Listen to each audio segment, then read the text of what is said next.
My intention this morning is to show you how to do a basic repotting on Phalaenopsis, show you what to do with them, um, to give you the idea what type of light it wants, how much water it wants, so that when you go home, you know where to put these orchids. There are orchids on every continent except for one. What is that continent? Why? What was that? Ice. All right. Who of you are watering your orchids with ice cubes? Shame on you. Orchids don't like ice. If they like ice, they would grow in Antarctica. All right.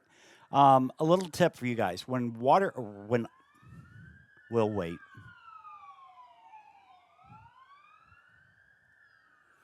When ice melts, it's melting at 32 degrees. That's freezing water. These are tropical plants. They do not like freezing water on their roots. It's like taking you and dunking you in freezing water and then pulling you back out and see how you feel. Um, just don't use them. Just the easiest thing to do is if you've got Phalaenopsis and you're trying to water them, put them in the kitchen sink, fill the pot up with water, let it drain for a couple of minutes, and then come back in and water it again, fill the pot up, let it soak up all the water. Phalaenopsis, you're going to see most of them now are coming in moss, just like this guy. Okay.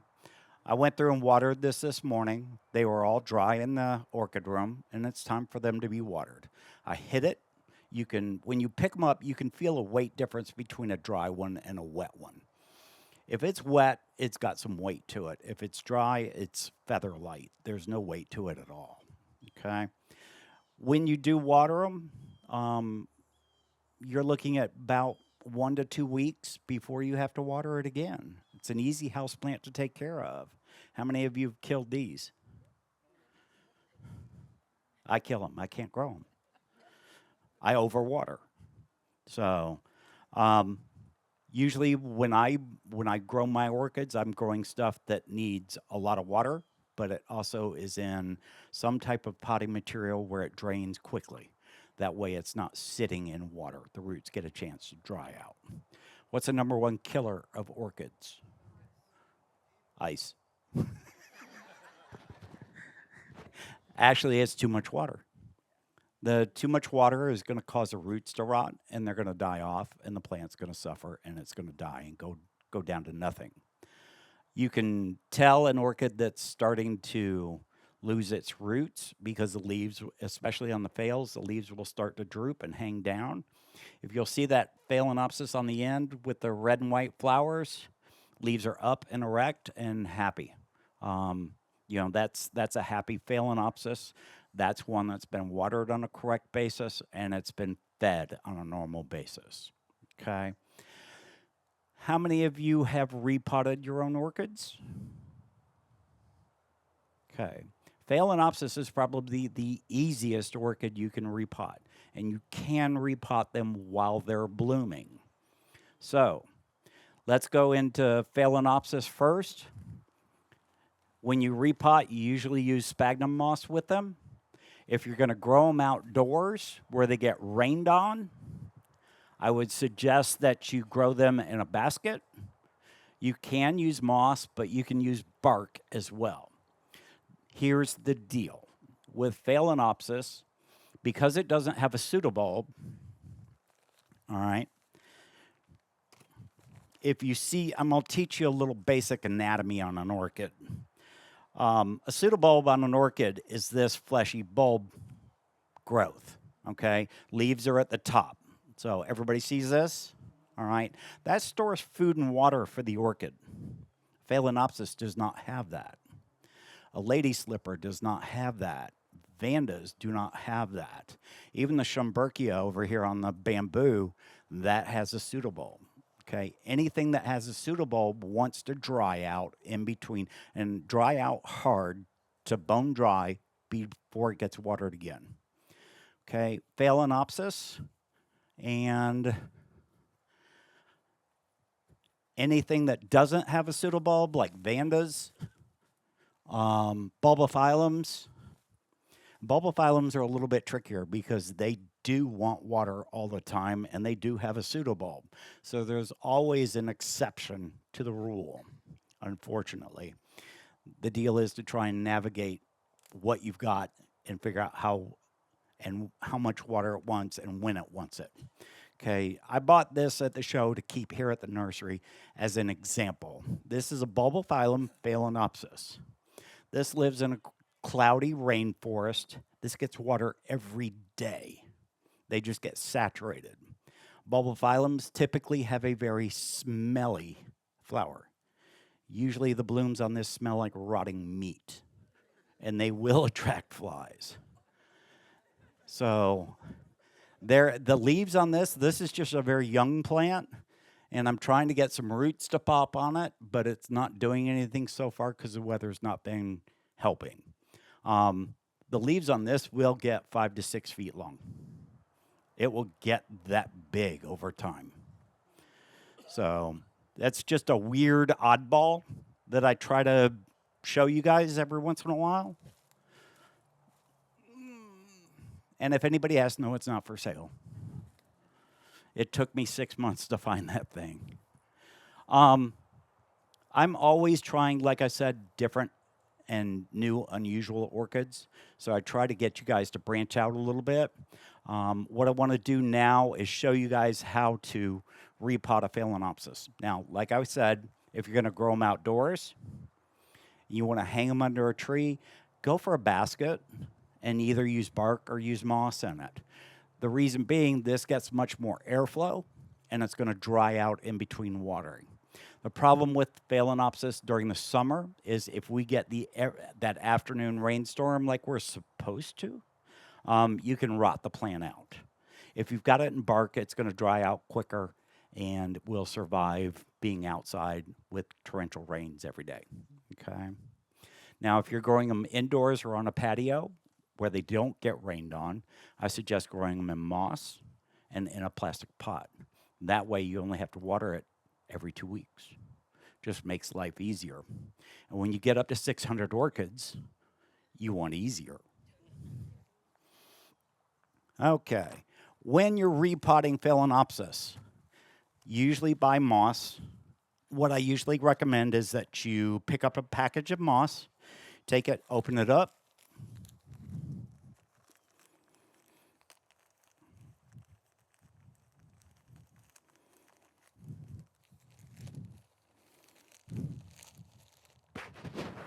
That drives me nuts.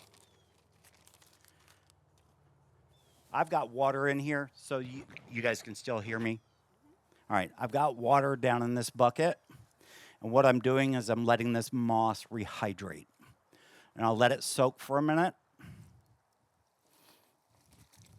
It'll take a couple of minutes for it to soak up water. When I repot a phalaenopsis,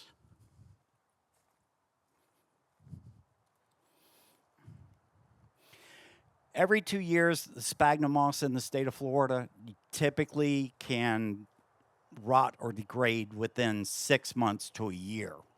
If you're not repotting at least every 2 years on your phalaenopsis, you're doing your plant a disservice. If it's in bark, it can go a little bit longer, like every 2 years. In moss, you've got to repot almost every year. The heat and humidity down here degrades the sphagnum moss very quickly. If you're buying sphagnum moss, you want to buy a good quality, long fibered sphagnum. And you can see this one's still got nice green roots in it. You see the green roots in there, guys? That tells me that this root system is still really healthy and looking pretty good.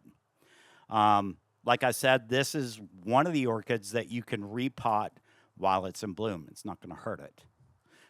Actually, they do that because they do them in arrangements and they repot them that way when they go to put them in arrangements. I want to show you the root system on this so you know how to repot it. And usually what I do when I go to repot any orchid is I'll wet them down first, let the roots get soft and pliable. If you do it while they're bone dry, the roots are going to be hard and brittle and they'll break.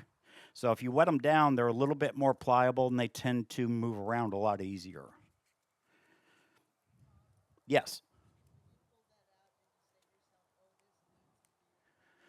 Well, this one didn't need to be repotted, but I'm repotting it to show you guys how to pot it. On this monstrosity, I'll show you guys a little bit more about why it needs to be repotted and what's going on with that. It's that one's way overdue. She was asking if I looked at it and said if I thought it needed to be repotted. It really doesn't need to be repotted, but I'm doing this as an example for you guys in the class. So there's nothing wrong with going through and cleaning it out, repotting it. If you've got an orchid or a phalaenopsis that looks like it's suffering, the number one tip is take it out of the pot, look at the roots. If the roots are green and fleshy like this, the plant's okay. You just may not be watering it enough. If the roots have gone black and flat like this, then you may have rotted the roots out from too much water. Okay. Now, now that I've gotten this out of that 6-inch pot, how do I get all that back in the pot? Anybody know?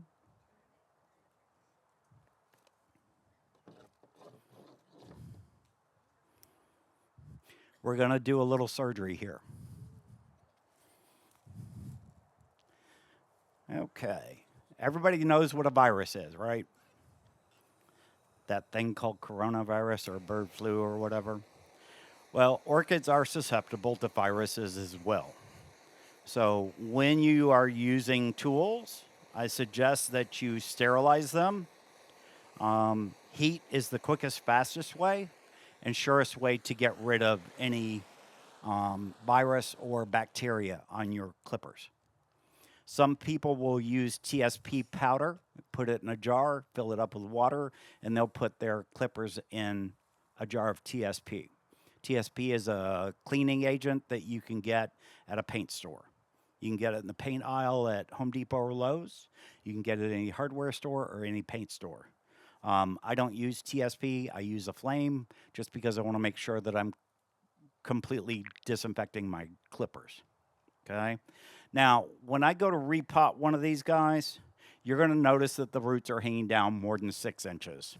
I usually like to go 4 inches from the base of the plant. I'll spread my fingers out like that, and then anything underneath that, I'll trim off. That way you can get it back in the pot. It's not going to hurt the plant. The plant is going to automatically start developing new roots. And now is the time, if it's got any roots that don't look good to you, anything that's flat, that doesn't have any meat on the bones, you want to trim that off at this time. That way you get it set up so that it actually grows well.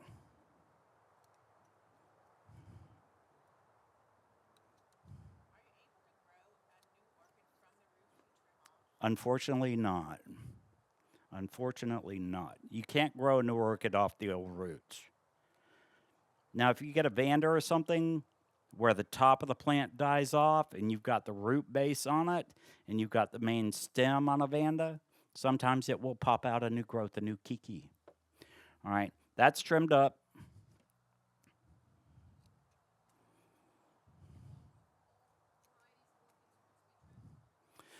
If the roots are bad, yes.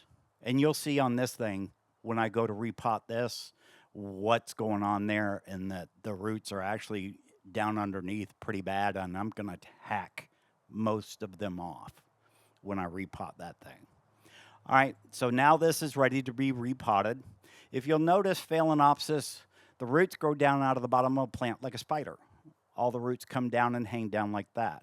Usually what I suggest you do is take some of the wet moss, wring it out, put a little ball underneath just to support the roots. That's all you need to do with that. And then what I like to do after that is take the sphagnum moss, wring it out, and wrap it around the outside edges once you've got that ball in the center. Like I said, this is the easiest orchid you can repot. None of you should be bringing one of these to me and say, can you repot this for me? They are that easy.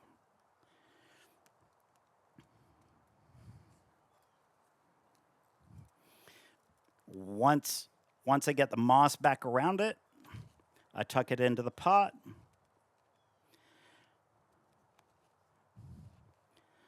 Now, I've seen some people take an old stick and just start jamming the stuff down in the pot. Don't do that, please. Don't use an old stick to finesse the moss or the bark down into the pot. You can damage the roots. You can also infect it from a virus from another plant if you're using that on multiple plants. Okay.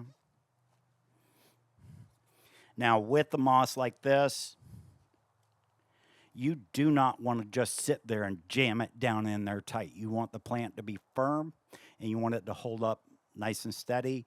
You don't want it to really wobble around, but you're not, once you put it in the place you're going to keep it, it's going to stand like this and be just fine. Completely repotted, it's fresh, it's good to go for another year. Yes, sir.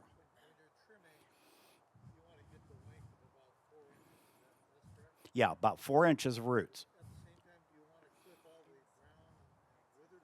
Yes, you want to clean all the, yeah, anything that's over 4 inches, I usually try and trim it back out because the pot's usually about 4 inches. So it's tough to get all those roots back down in the pot. It can be done, but it's more difficult. So when you do trim off the roots and you trim off the old dead rotted roots, it just makes it able to be repotted much easier. Okay. So, yes, you can. If you take it out of the pot and you want to put it on a tree, you sure can. I don't. I bare root them. I bare root them completely. Sphagnum moss out in the wild will start growing ferns in it. And I don't know if this one's got, yeah, this one's got footed fern in it too. So that's a problem with them.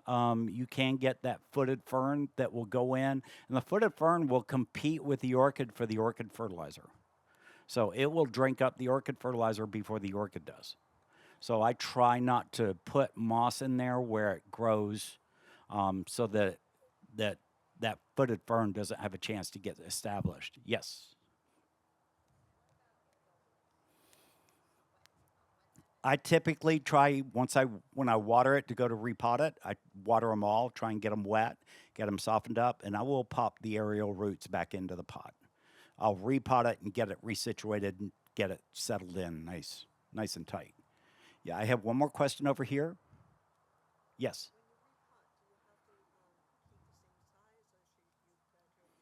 That's a good question. When she asked, when you repot, do you have to keep the same size pot or should you put it in a bigger pot? That depends on the orchid. Phalaenopsis typically will live in a 6 inch pot the rest of its life unless it gets to be a really big plant. Then you may want to go up to an 8 inch pot. Do I want to take this plant and put it in a 10 inch wide pot? No, it will get lost, and it will suffer because of that. Orchids like to have a place to hold on to. So if they have all that stuff, they have a really hard time getting enough roots in to get themselves secure. In a 6 inch pot or an 8 inch pot, they will root in much quicker and be much happier. They like to be a little root bound. Okay. Another question back over here. Okay.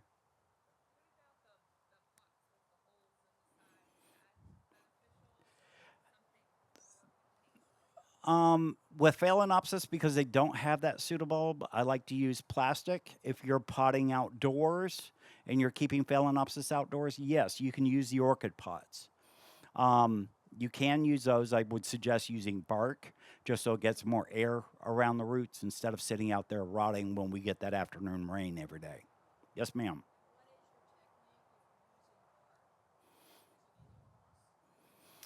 On Phalaenopsis, I'm typically just using moss when I do them. It's just easier to take care of them. If it's outside, it's in bark. Trim it up, put the roots in a basket or into a pot. Um, a orchid pot with air slots or the holes in them, and then just tuck the bark down in between the roots. Okay. Yes, sir.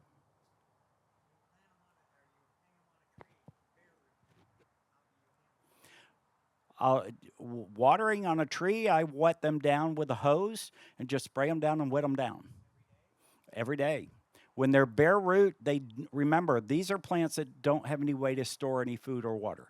So they need water on a regular basis.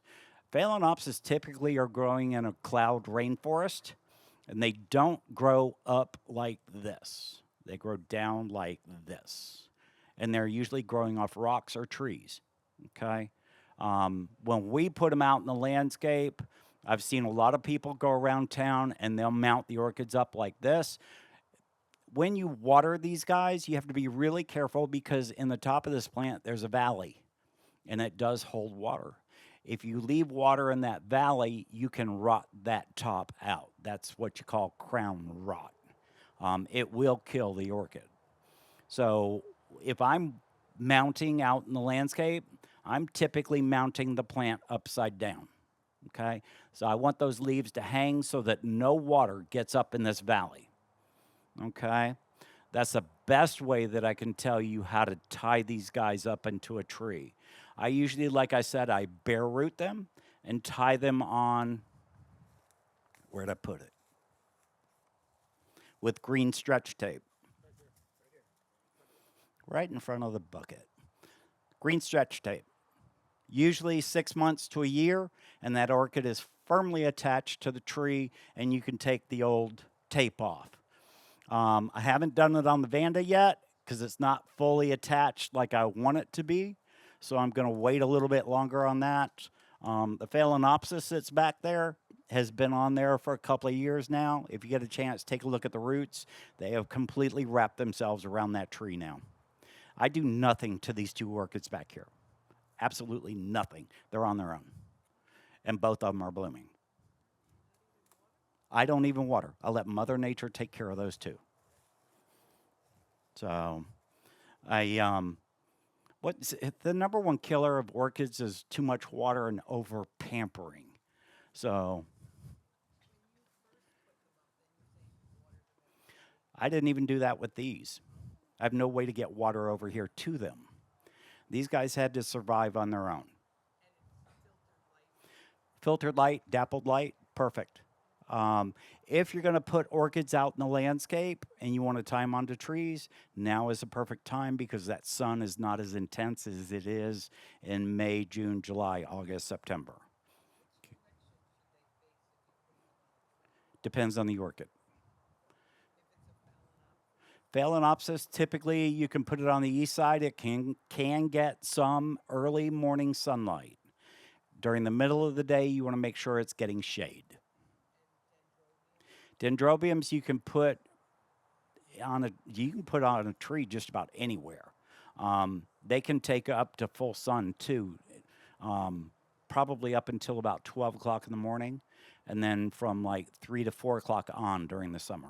Okay.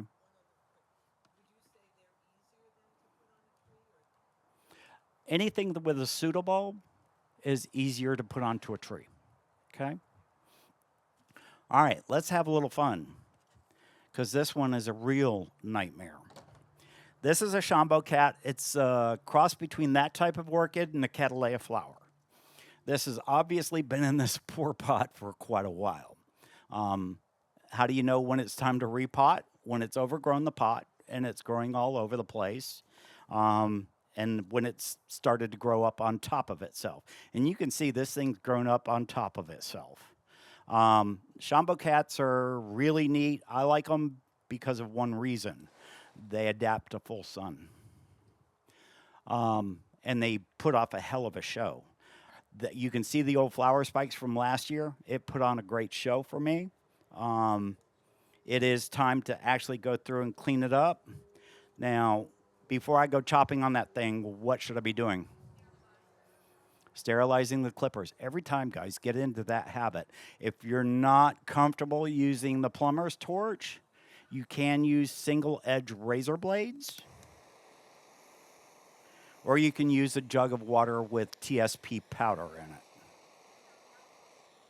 Alcohol, you've got to let the clippers stay in there for at least half an hour.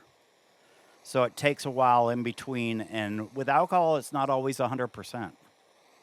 So you don't always get everything off of them.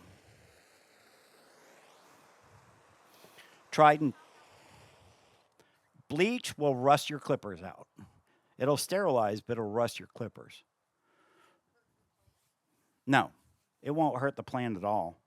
The easiest way I found is just with the torch. Torch is you turn the nozzle on, press a button, and boom, you've got a flame.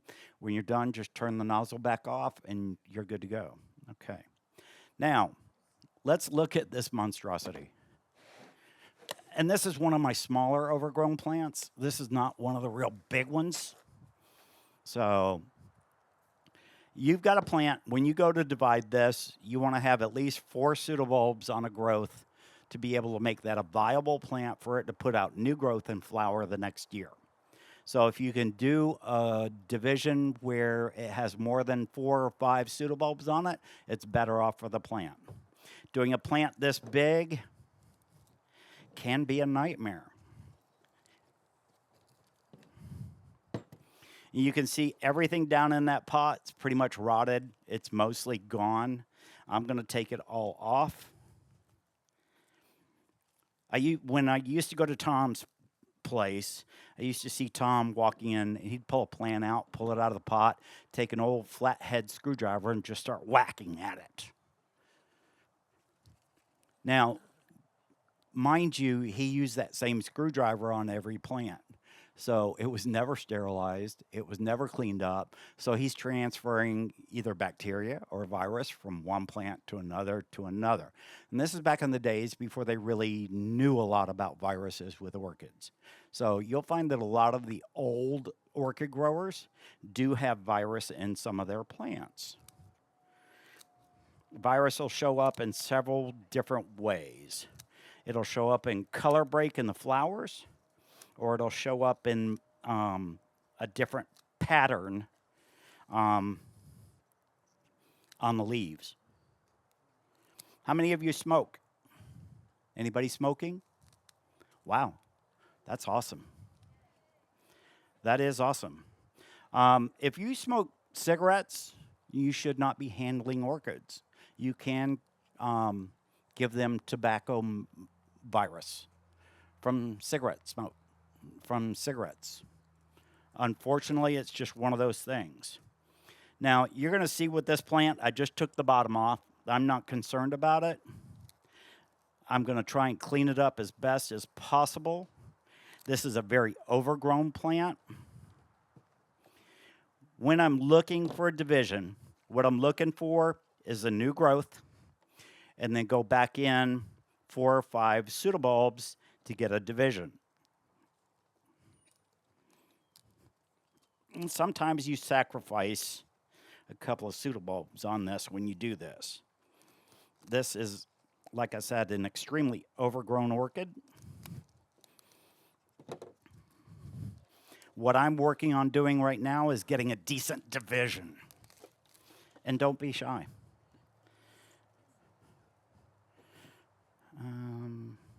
Let's take that off. That's all gone.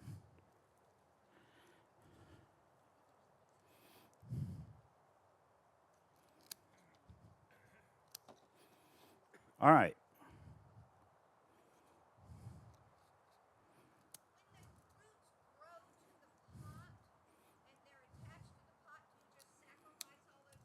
I do. Yeah, I do. I'm not shy about trimming off anything. When the new growth comes out on these orchids, the new growth is what's going to put the new roots out, and it's going to reestablish it in the pot, or if you do it on a mount. The orchid over there on the bamboo was done a couple of years ago during a class for mounting, and it's filled in quite nicely so far. I want to see what it does this year when it blooms. Last year, I think it had 8 flower spikes on it. I expect more than that this year. So, like I said, when you're going in here to repot and divide, you may lose a pseudobulb or 2. That's typical. So now I've got a new growth and 3 pseudobulbs, 4 pseudobulbs, and There's two sacrificial. Now, I can. The problem is it takes forever for it to recover. That's why you want 3 to 4 pseudobulbs at the least. If you can get more pseudobulbs, the stronger the plant's going to be. So if I were to repot this, I would put it back in the same size pot. It would be repotted and off to the races it goes. These things go through shock, or does it take some time? They do go through a setback period, yeah. When you repot, it does take some time for them to recover because they've got to put on new growth. So new leaves, new pseudobulbs. And one of these guys, when they start growing on top of themselves, sometimes it's a little difficult to figure out where you should be cutting. And you can see, I mean, I'm not being shy at all with this thing.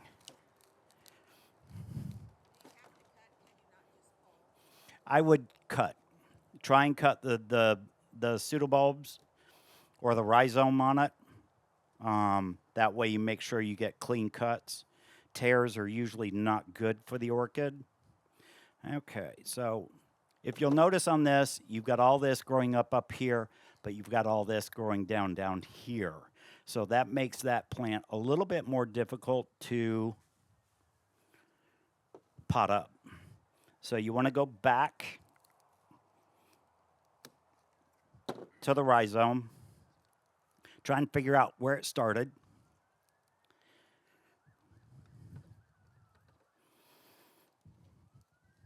And trim it off.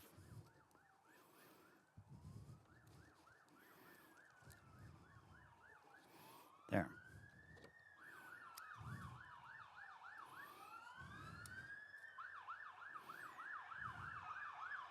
And when I'm trimming up, guys, I'm usually cleaning up the old flower spikes and trimming up any roots that are overly long. If they're really nasty looking, I'll trim them up. I won't trim them all completely off. I'll use the old roots as a basis to hold the plant in place when I repot it. Okay, there's division number 2. Yes. I always go into a clean pot if I can help it. Now, you can cheat sometimes when you're pulling a plant out of the original pot. You can put a division back in that pot as long as you wash it out. That's pretty nasty. It needs to be washed out before I repot into that. What I'm going to do is go into a clay pot. That way I know it's fresh and clean.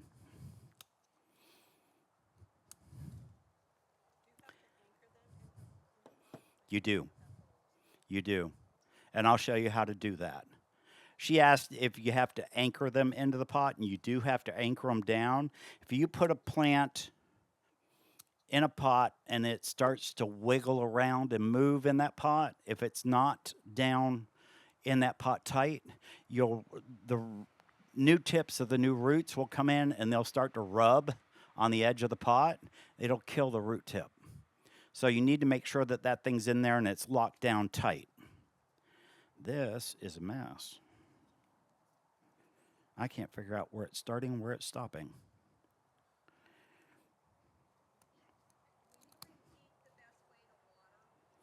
Just when I water, with what I've got at home, everything's outside on benches. I'm using the hose and I'm just spraying them down till everybody's wet. Inside, if I've got an orchid inside the house, usually I'll water it in the kitchen sink, water it until it's thoroughly wet. I'll let it drip dry in the sink, and then I'll put it back out where I have it on display. Like the Cymbidium's been in the house now for about a week. It's been up on a bookshelf. And I'm just waiting for it. It needs to be watered today. And here's the thing, you've got this plant that's been growing in this pot and it has grown in on top of itself, and you've got all kinds of growth down in here that needs to come out. It's no good. It's all rotting. It's starting to go bad. So this is the time when you clean everything up and get it ready for the new growth. The other thing I'm looking for is the footed ferns that grow in them. I want to get all of that footed fern out if I can help it. You have to pick it out. You can. It's difficult. The footed ferns are a nightmare. Um, I thought I had some in this. No, I don't have any in this.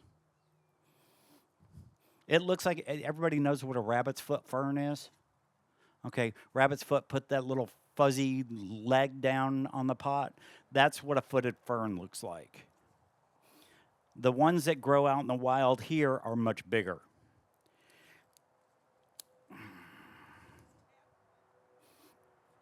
City water, tap water, I sure do. Yep. It's got a little bit of chlorine and chloramines in it. It doesn't hurt the orchids at all. A lot of your really good orchid growers will try and use rainwater. That's probably the best water that you can use on your orchids. Boy, this one's really.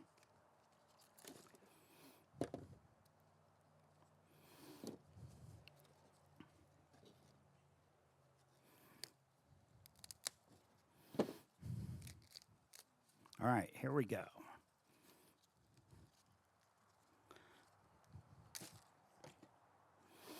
Now, this is a time too when you have old dead pseudobulbs. This is a time when you want to clean those out and take them off. Yes.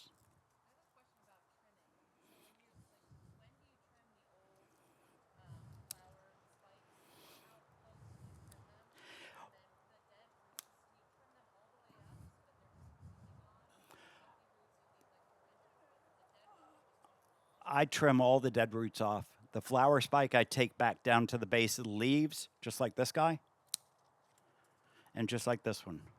I'll take them all the way back down because for me it's unsightly and I don't want to look at that. I want to look at the plant. It will not re spike out of that pseudobulb. That's why you want new growth on them. You're always going to get your flowers off the new growth. Okay. Once it's brown. Once all the flowers have fallen off, once it's brown.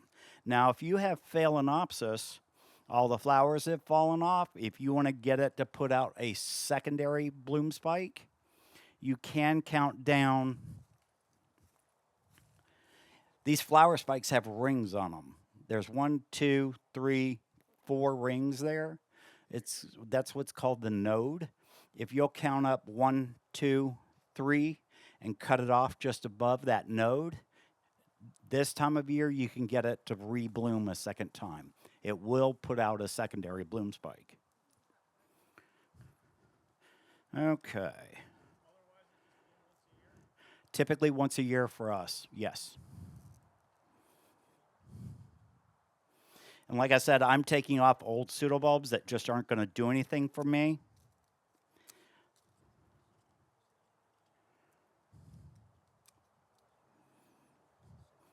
There's 3.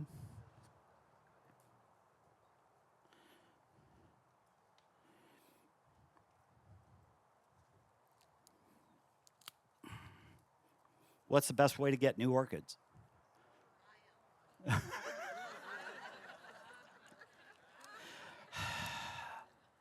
Y'all are bad. Oh, y'all are bad. Divide your orchids. You get more orchids. So I've got one plant here. One plant that I'm actually going into, what, 1, 2, 3, 4, 5 new plants. Yes. When the kiki has at least 4 roots and the roots are over 2.5 inches. That you want to make sure a new kiki has plenty of root structure to actually help it continue to grow.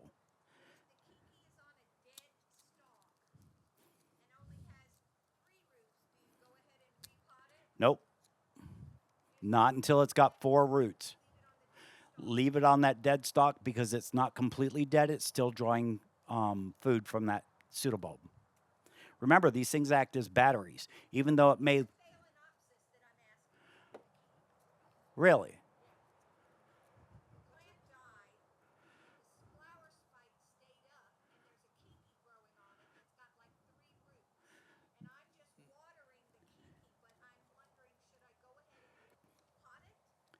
You could. I would cut it back on the flower spike below the kiki and just cut the flower spike off. And the part that has the kiki on it, you take that and repot it with moss. Okay. Who knows what kikis are?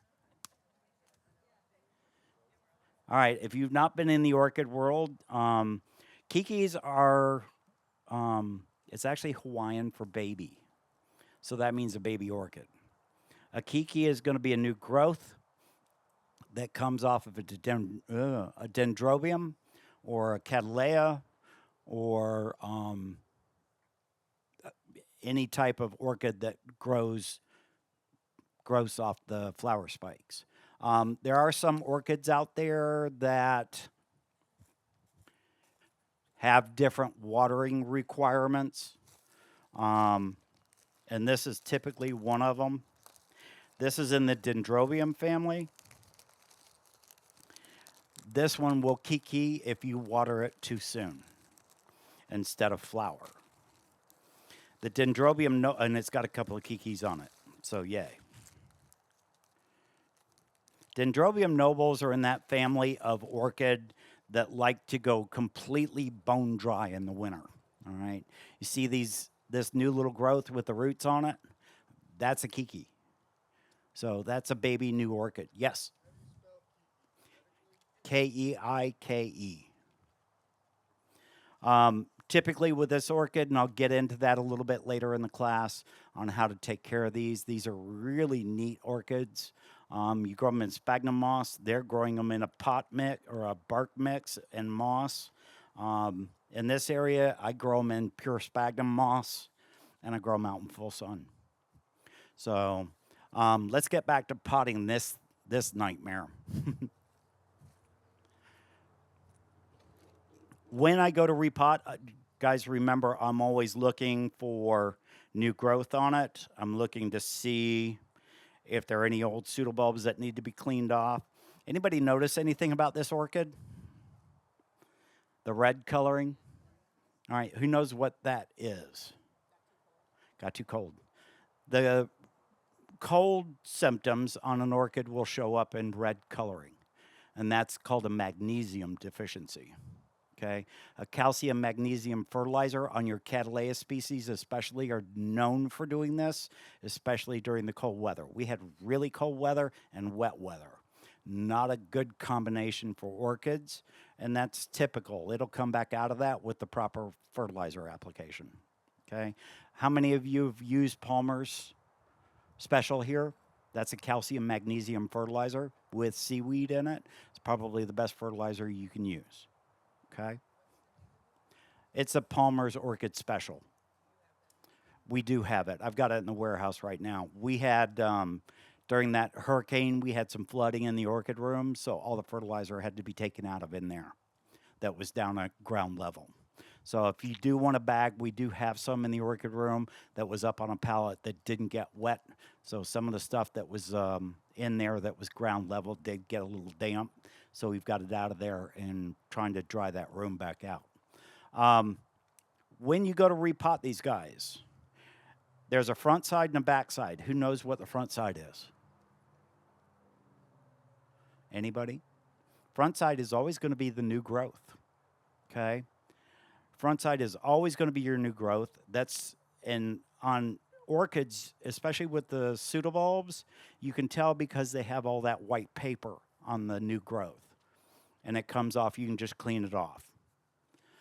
That's going to be the front of your orchid. That's where your new growth is going to pop out from. And it's going to come out right down here at the corner. There's a little teardrop, and that's the actual eye. That's going to be the new growth that starts growing on this orchid. When you go to repot them, they're fairly simple to do.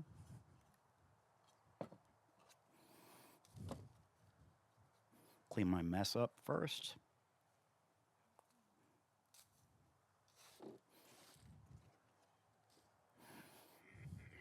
That's a typical pseudobulb, just so you guys know. It's from the base of the or the rhizome all the way up to the top of the leaf. That's your pseudobulb. Mm, It does have an eye on it. It could pop roots on it, but it's going to take this forever for an orchid grower. This is just garbage. So it's trash. So I doubt that will do anything. All right.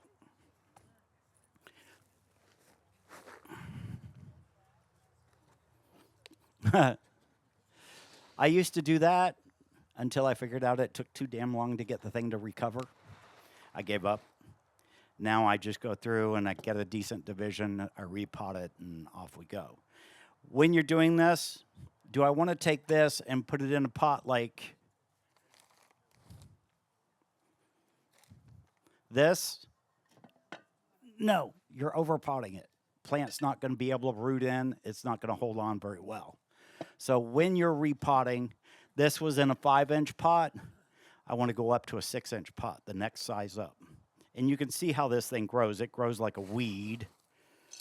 I put a little bit of bark down on the bottom, just enough to get it to sit there.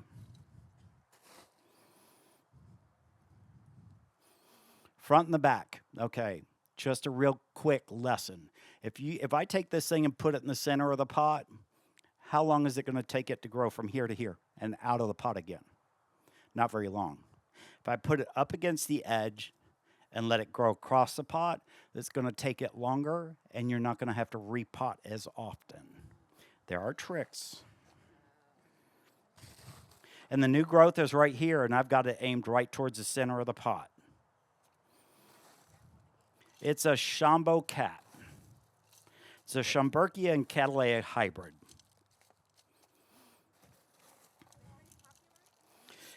They were for quite a while. They're kind of dying out in favor. The gentleman that did most of the breeding was over in Sarasota. His greenhouse was destroyed in one of the hurricanes, and then a couple of weeks later, unfortunately, he passed away. So somebody else bought out his greenhouse. His name was Paul Storm. Paul was famous for getting everybody interested in Schomburgkias. So everybody called them weeds forever. But they grow in full sun, and they're happy. About 5 years, if not longer. That plant came from Orchid Island Botanicals when I was over there doing orchids. And it was actually potted up during a class. So, brand new orchid, ready to go into the center of the pot, and off we go. Okay? Now, I give it a couple of days before I water it. I want everything to callus over a little bit before I water it. There is something that you can do to help that plant get in and get established. You can use a rhizome clip. What did I do with them? There they are. You can use a rhizome clip to help hold it in. There are rhizome clips for plastic pots and clay pots. These are the ones for clay pots, okay? And what I usually do is figure out where I'm going to put it in. I want to go across the top of the rhizome, put it down on there, and secure that clip. It's on there. It's not going to go anywhere. It's ready to go. One down. No, it just goes in between the pseudobulbs. You don't put it right into the plant. I go in across the top, like on this one. I would go through here when I repot that, put it in there, go through there. New growth there. And I've got 2 new growths here. I've got one over here and I've got one here. This plant's going off in a couple of different ways. There's not enough here for me to divide it further, so I'm going to leave it as a bigger chunk. It's going to recover that much quicker. I'm going to put it towards the back of the pot.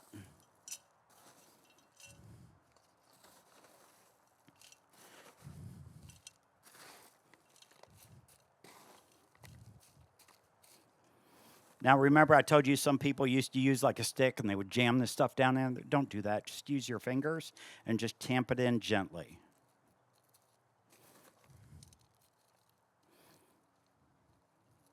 And after working down at Odom's, repotting orchids for John, I can tell you, y- you build up a little strength in your hands.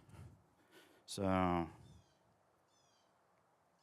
sometimes what I'll do to make it really hold the plant in is I'll bend it so it's going down a little bit, and then I'll go in between those two pseudobulbs and pop it down, and it's good to go. Done. Ready to go. Next one up. All right. We've done a little bit about repotting and dividing a monster plant. So, do you guys get the idea? You feel a little more comfortable about doing it? It's not as difficult as everybody thinks it is. Yes. Those are growing outside. You Yes. only use the moss on your inside. You don't ever put a little bit of moss in with your bark for moisture. Nope. I never mix it to mediums because it's harder to control your watering that way. If you're using bark, use bark. If you're a heavy water, how many of you water like every other day? Anybody? Vandas should be every day, but they don't have anything on the roots. Vandas should be every day. They don't have any pseudobulb. They don't have any way to store water. You need to water them every day. How many of you are watering two times a week, one time a week? 2 times a week, hands up. 1 time a week, all right, you're not watering enough. During the summer and the heat down here, you do need to water if they're in bark at least twice a week. Otherwise, the orchid becomes dehydrated. And you'll see that where the leaves get thinner, almost like paper thin. That means they're not getting enough water. Okay? What do you mean wrinkly? They get wrinkly. I know what she's saying. They get wrinkly. The leaf itself gets ripply. That's a deficiency. So you need to hit that with it's a calcium deficiency. That's not enough calcium in the fertilizer to get it to grow a good cell structure. That wrinkling in the leaves is that's what that causes. So if you're getting leaves on your orchids that are wrinkled, use some calcium. Yes, ladies first.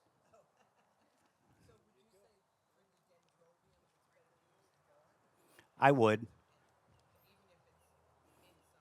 Right. Inside, I would use bark on dendrobiums. If you're going to grow them outside, grow them on bark. You can mount them onto a tree very easily. Dendrobiums grow into a monster plant in no time at all. So, yes, sir.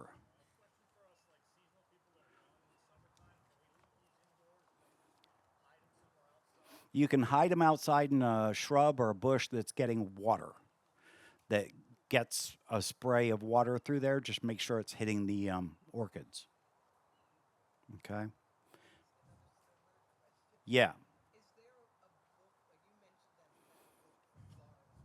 Is there a general book for people, just orchids in general, that you would recommend? The American Orchid Society and the flyer handout that we had this morning has general care information on your four basic types of orchids, which are dendrobiums, cattleyas, phalaenopsis, and vandas. Okay. Yes, ma'am. You mix what? Clay balls. So do I. It just promotes better drainage. I use that and I use sponge rock in my mix. Guys, I'm using Orchiata. I'm not using anything else but Orchiata. I add the sponge rock to it, and then I add the little leca or clay balls to it just for better drainage. I bought it down in Miami.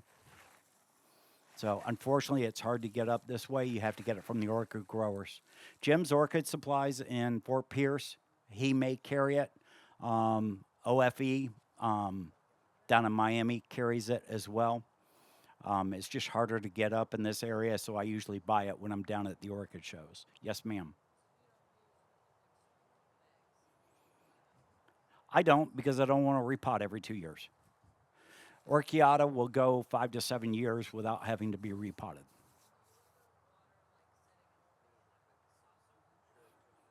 No, no. I don't like when I'm watering in the sink and water going down through it. I don't. Do you ever put one orchid after another in the same saucer? Okay, you don't do that. If you guys are watering your orchids, you want to water each one individually. You do not want to use a bucket and fill it up with water. Set your orchid in it and let it soak up water.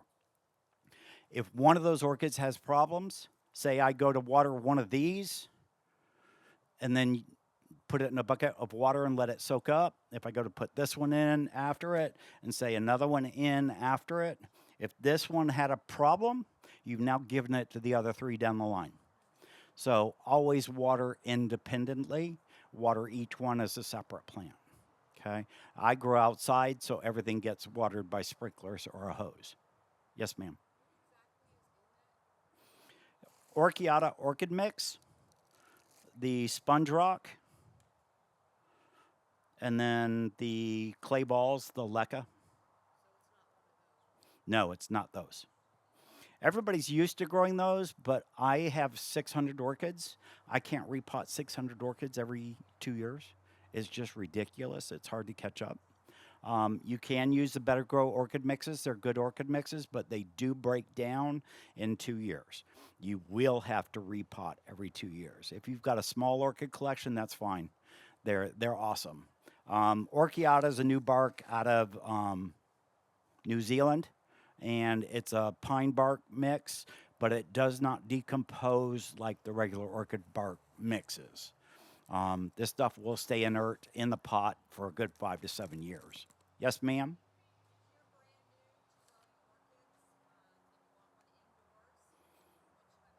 Phalaenopsis. Phalaenopsis in moss. It's going to give you the most pleasure and will bloom the longest besides the dendrobiums. If you want something that's going to put on a show for a long time, Phalaenopsis or dendrobiums are the two to go with. Okay? Yes, ma'am?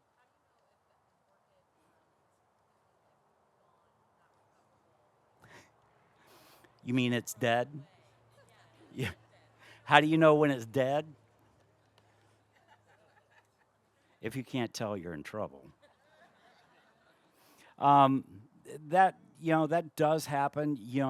I've seen different types of orchids, like a Vanda or a Cattleya type, that I think, okay, it's done, is dead, and then all of a sudden it'll start shooting out a new Kiki. Um, the Vandas, you just hang them up. If you rot the top crown out, you think the plant's done. You think it's dead. You can take that plant, turn it upside down, hang it upside down, and it'll shoot a new Kiki off the side. So don't give up on the Vandas. Just remember you got to water them every day, and just they're heavy feeders too. Um, let's talk a little bit about fertilizer. What's the best fertilizer you use? Well, yeah, but the best fertilizer is the one you actually use. All right. How many of you are fertilizing once a week? How many of you are fertilizing once every 2 weeks? Once a month? How many of you are fertilizing at all?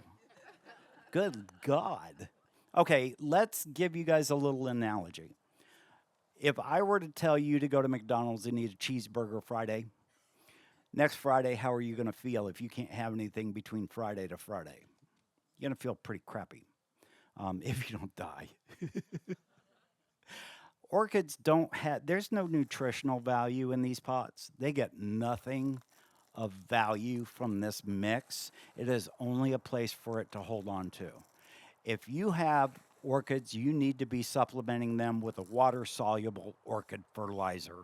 And then there are a couple other goodies that you can add to it that will really kick start them and get them going. Um, Kelp, liquid fish, fish, and seaweed. If I've got a plant that I'm trying to get to pop new roots, I'm using seaweed and fish. Whenever I hit the Vandas in the orchid house, a week after I've hit them with liquid fish and seaweed, they're all popping thick new roots. Um, Let me stress the roots on the plant are the most important part. All right. The more roots you get on the plant, the bigger the plant that plant is going to be able to support. So Do you want to trim the roots off if they're hanging outside the pot or they're just all over the place? No. You want those roots to grow out as thick and full as you can get. The more roots, the bigger the plant, the bigger the flowers, the more flowers you will get. Just remember that you do have to fertilize with a water soluble fertilizer. You got to feed it. Just like you got to feed you got to feed the plant. Just like your pets at home, you got to feed them every day. So, yes,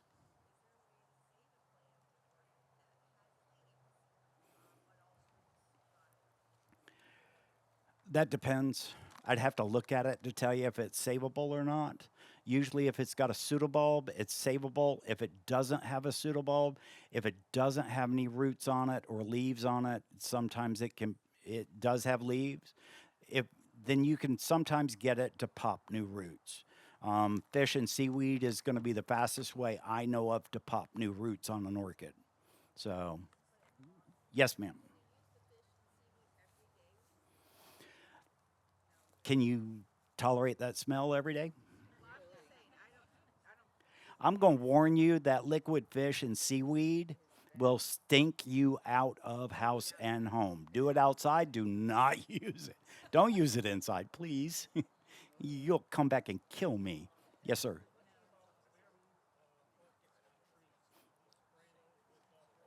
You can. You sure can. When I was doing orchids in the landscape for people out on the island before COVID, um, I would go to their house each week and fertilize once a week.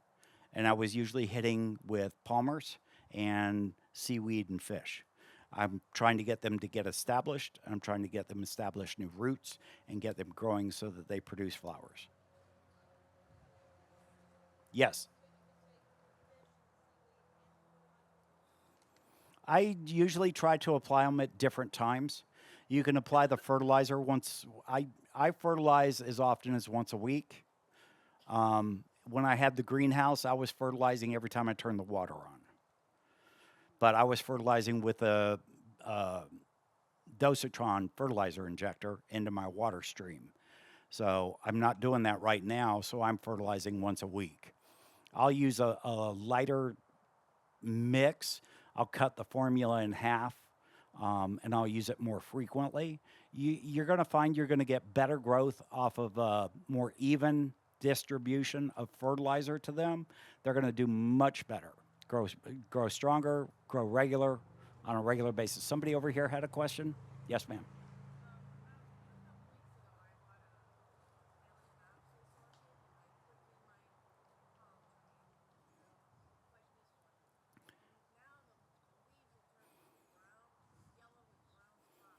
Okay, it may have gotten too cold. Okay, Phalaenopsis, there's a difference on some of these orchids. Some of these orchids can take temperatures down to 36 degrees. Some of them don't like it below 50 degrees. Some of them don't like it below 60 degrees.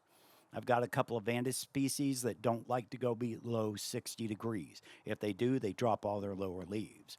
Vandas typically, um, any of the Vandas, you can see this one's got the yellowing leaves. That's from cold. Those leaves will fall off. That's cold damage. So the Vandas get really ticked off when they get too cold. Okay. You can see the one leaf on the bulbophyllum that's on that plaque. It's got some brown spots on it. I expect to lose that leaf. So that's typical. You had a question?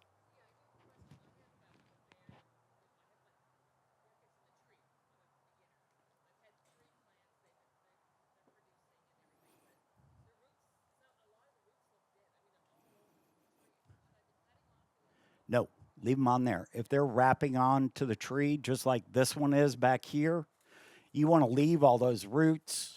Let me get this out of the way. You want to leave all these roots on here. Just leave it alone. Because what happens? What happens with that as it gets older? Detritus, falling leaves, dirt, dust, bugs, bird poop, whatever, gets caught in those roots, and it starts to build up, and it will start to self-fertilize itself.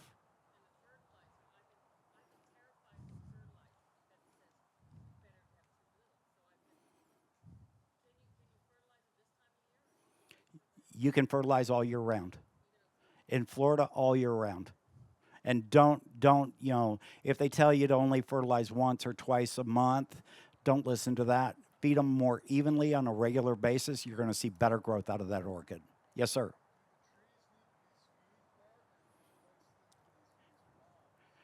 Good question. When you're putting an orchid on a tree out in the landscape, do you want to do it on a tree that has smooth bark or peeling bark, exfoliating bark like royal poincianas or gumbo limbos, where the bark peels off of it? That's a tougher plant to get an orchid to grow on. If you're going to put them on a tree, you can do them on a palm tree. You just want to go on the gray wood, not the green. A lot of your palms, there's two different types of palms. There's a self-cleaning palm, and then there's a palm that gets a boot on it, like these guys. You can put them down in the boots, sure. Once the orchid grows too big, it will pull the boots off the orchid or off the tree eventually. So you got a few years to go before it does that.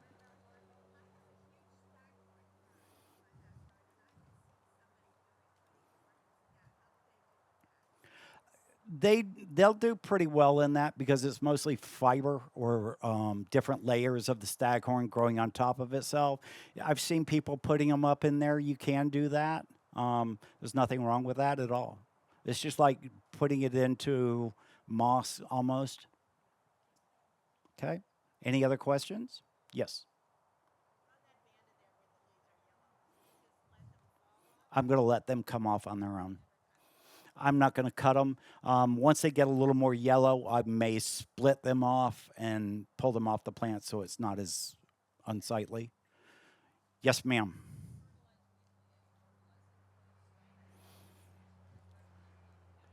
I use it in half strength. Half strength. I dilute the formula and a little bit more frequently. It's that formulation of watering with fertilizer is called weekly. You cut the formula in half and you feed it every week. So you want a weaker formula and you want to put it on every week. You're going to see much better growth and more rapid growth out of them than doing it once a month. Yes, ma'am.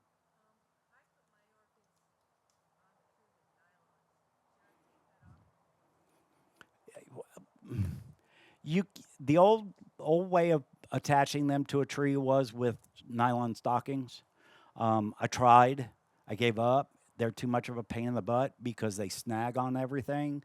You can use nylons. If you're using nylons, sure, go ahead. You don't have to go to the green stretch tape. The thing about the green stretch tape I like is when I put it on the tree, I let it get established, then I can go back through and cut it off.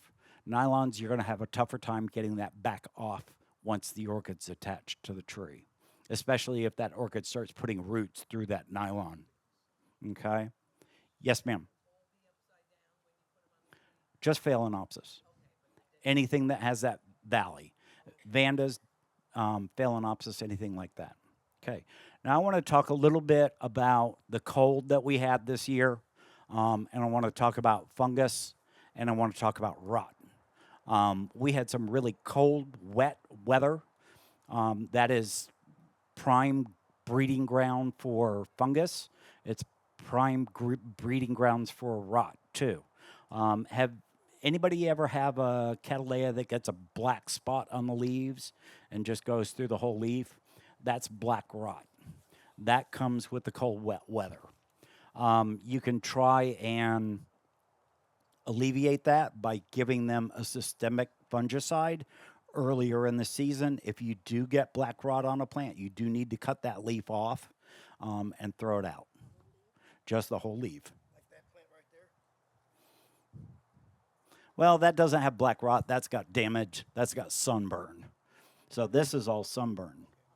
So we hung that in a different spot. We took it out of the front shade house because people kept asking, how much is that orchid? That's Tina's orchid. If I sold that orchid, she'd murder me. It's always in bloom for her for Mother's Day. That's her orchid. So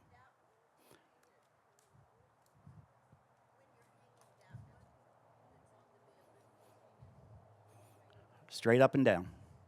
Yep. straight up and down. Eventually, that thing will become so big you can't lift it.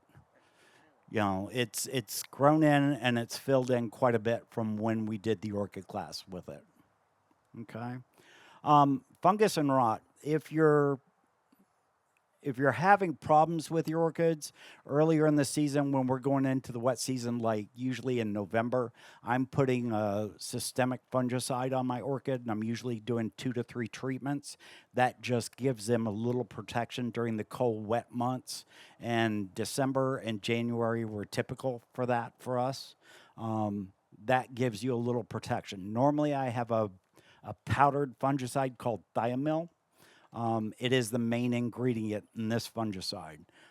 This bottle is $40, where the thiamel usually is $13 or $14, I think now. The problem with that is powdered pesticides and fungicides we think the EPA is going to get rid of. Now, with our new administration, all those regulations may just go by the wayside. So we'll have to see what happens with that. I don't know what's going to happen with that. But powders, they're saying, what we're hearing at the trade shows is that eventually powders are going to go away. They want it either in a liquid or a slow release formula that doesn't become airborne. So powders become airborne. So we'll see.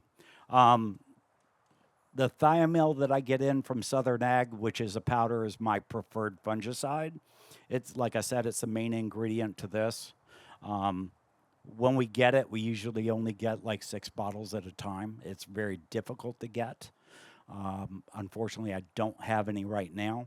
I do have dithane M45. This is another powder. You can use this as well.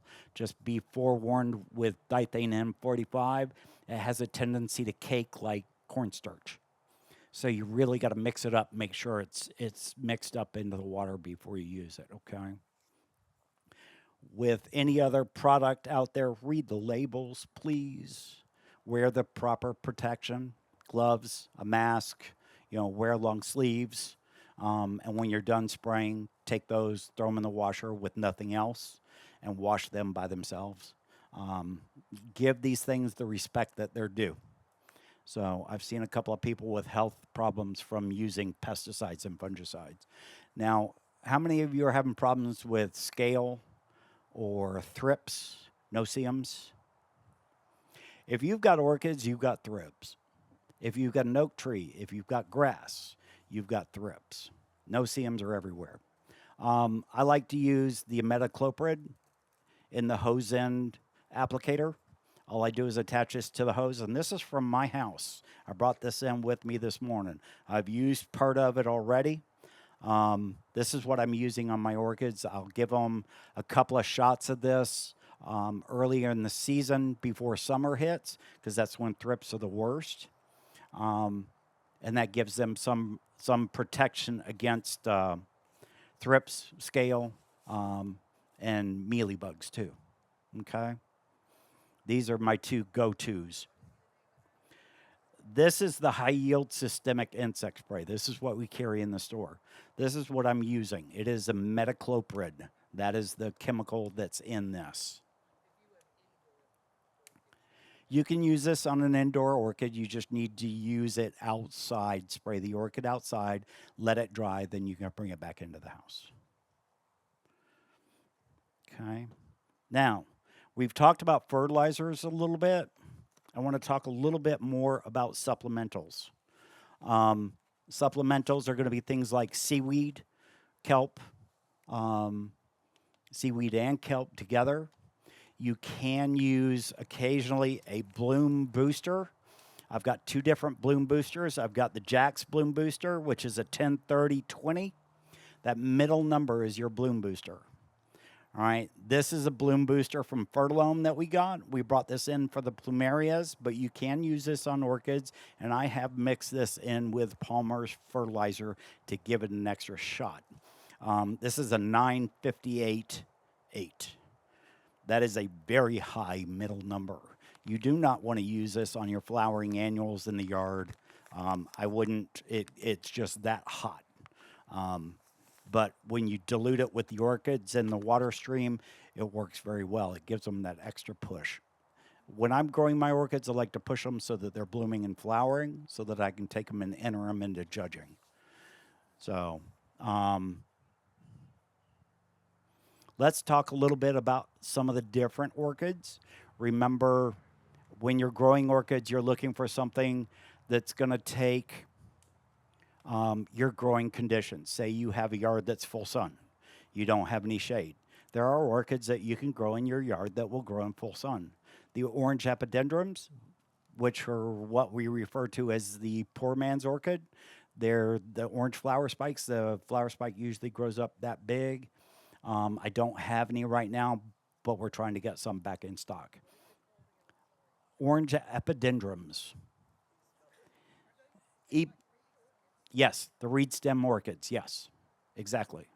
So it's a reed stem orchid. I'll spell it out for you later.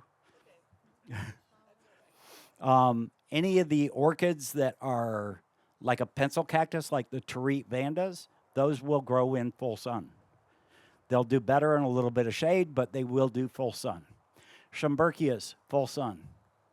They'll take it all day long. The more sun they get, the brighter yellow they're going to turn. I've got some at home on the different Schomburgkias that are totally yellow, that look like bananas. Some people used to call them the banana orchid, but a lot of people just have gotten away from that. But they will turn golden yellow in the full sun. Okay. There is one out on the island in a tree in a gentleman's front yard.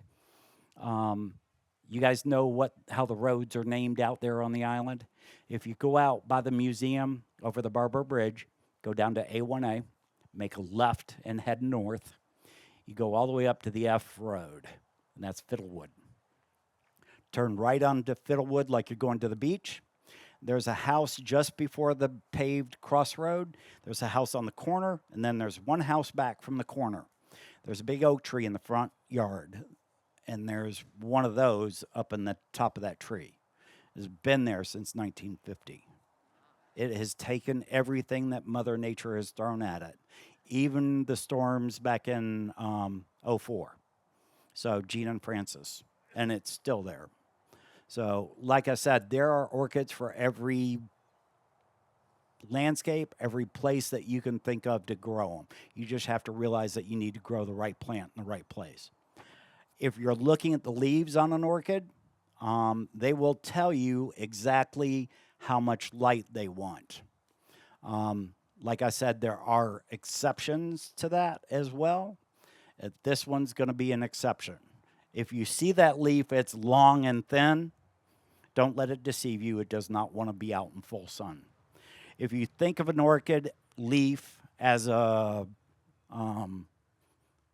photocell, like these guys are trying to catch some sunlight, all right, the bigger, the wider the leaf, the more shade it grows in. Okay, this is the easiest way to tell what kind of light your plant wants. If it's got a bigger, wider leaf, it's trying to catch more light. That tells you that it grows in shade and deeper shade with this. So you're going to see that these leaves are nice dark green. That tells you it's grown in shade. Okay, when you talk about some of these other plants, this one's not been put out in full sun yet. Those are cuttings from my friend's house down in Miami that I just got. So those have not started lightening up yet. Some of my bigger ones at home are probably up this tall and in a clump this big around. I can't even get them into the truck anymore. This one's an exception to that rule. This is a thinner, longer leaf, so it's like it's not trying to collect as much light, but this is a shade orchid. It wants to grow under dappled light. It does not want to get any full sun. They are very picky about that. Any of the Schomburgkias, it's a shorter leaf, not quite as wide. It takes more sunlight. It'll handle more sun. The Terete orchids, obviously, these guys, a thinner leaf, longer. really not trying to collect that much light because it's usually growing out in full sunlight and it's getting it all day long. So just remember the leaves are going to tell you what kind of light these things want to grow in. One of these days I'll do up an article or a pamphlet to show you guys, and I'll explain that a little bit better. But anything that has small leaves, thin leaves like that, doesn't want um, shade. It wants more sunlight. Okay. Dendrobiums, another popular dendrobium or plant, orchid plant to grow. Um, this, these guys can be. I have a love-hate relationship with them because if they get too cold, they drop all their leaves. I've got one at home that I bought a while back that now is nothing but the pseudobulbs or the canes because it's dropped all leaves. It got too cold. These guys, if they go under 60 degrees, get very unhappy. They will drop all their leaves and then they look ugly. You will get a new growth on them each season. This one's gone all the way through the pot and it's coming up with a new growth here. So I expect this next season, this one to bloom, and then hopefully it'll continue to go. So this is last year's growth. It's the one that's going to flower. My love-hate relationship with dendrobiums is pretty bad because for a long time they fell out of favor. Not a lot of people were growing them. But if you want an orchid that's going to grow outside and give you a bloom spike for a long period of time, dendrobiums are the ones that are going to do it. And there are a lot of neat new hybrids coming out of China. I will warn you guys, most of the orchids now are bred and cultured in China in labs. They're coming to the United States and they're finished off here in the States. And that goes for Phalaenopsis, Cymbidiums, and Vandas. Most of the Vandas are coming out of Thailand. Most of your Phalaenopsis are coming out of China. There are still growers here in the United States that are doing breeding, but most of your breeding is done in China now. So I don't know what's going to happen over the next couple of years. We've already seen a price increase on phales. I used to sell Phalaenopsis in a 6-inch pot for $20 all day long and couldn't give them away at that fast enough. Now the price has gone up where they're $35 retail on a Phalaenopsis. So I don't know what's going to happen over the next couple of years. So if you see something you like, grab it now because I don't know what the availability is going to be like.